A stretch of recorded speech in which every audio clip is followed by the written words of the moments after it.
विद्या ने अभिरा पर हाथ उठाया, जिससे अरमान भड़क गया और उसने सजा सुना दी। सीरियल यह रिश्ता क्या कहलाता है में इस समय हाई वोल्टेज ड्रामा चल रहा है, जहां विद्या पर अरमान का गुस्सा फूटने वाला है। मायरा के सामने कस्टडी पेपर्स का सच भी आने वाला है। इससे पहले देखने को मिलेगा कि अभिरा की मदद करने के लिए अरमान उसके घर पहुंचता है, जहां खाने को कुछ नहीं होता। मुक्ति कुछ बनाने की कोशिश करती है, लेकिन सामान खत्म हो चुका होता है। तभी अरमान सही समय पर खाना लेकर पहुंचता है और अभिरा को बताता है कि उसने मेहर से जुड़े सारे लीगल पेपर्स उसे मेल कर दिए हैं। तभी दादीसा के साथ पूरे घर वाले भी वहां आ जाते हैं और माहौल थोड़ा हल्का करने के लिए आइसक्रीम पार्टी करते नजर आते हैं। जाते समय अरमान दादीसा से सवाल करता है कि उन्हें इतने सालों से पता था कि अभिरा इतनी मुश्किल हालात में रह रही है, फिर भी उन्होंने उसे कुछ क्यों नहीं बताया।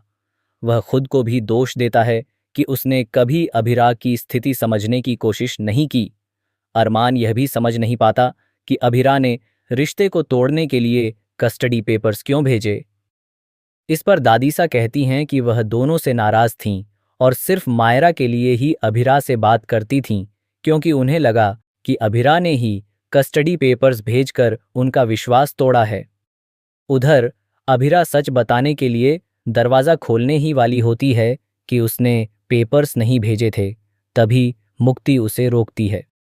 इसी दौरान अभिरा को कोयल से जुड़ा एक बड़ा सबूत मिलता है, जिससे पता चलता है कि किसी ने उस हादसे को देखा था और वह मायरा को बचाने में मदद कर सकता है।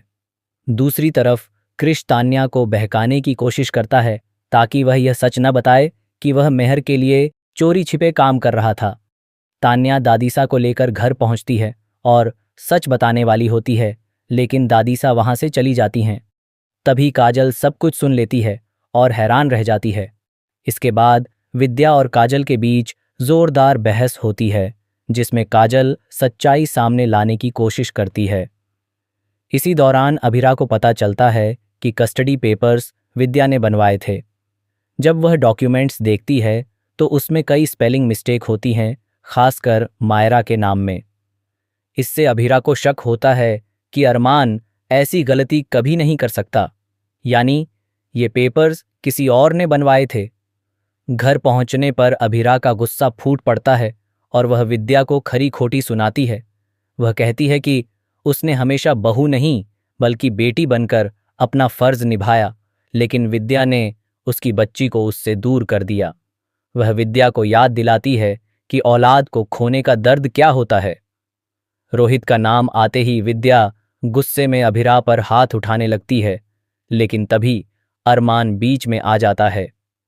वह विद्या का हाथ पकड़ लेता है और गुस्से में कहता है कि उसने जो किया है उसके लिए वह उसे गिरफ्तार भी करवा सकता है। विद्या हैरान होकर पूछती है कि वह उसे नाम से कैसे बुला सकता है। इस पर अरमान साफ कह देता है कि अब उसका उससे कोई रिश्ता नहीं है। वह बताता है कि मायरा पिछले 8 सालों से अपनी माँ के प्यार के लिए तरसती रही। उसे पैनिक अटैक्स आए, स्कूल बदलने पड़े, लेकिन विद्या को कभी एहसास नहीं हुआ।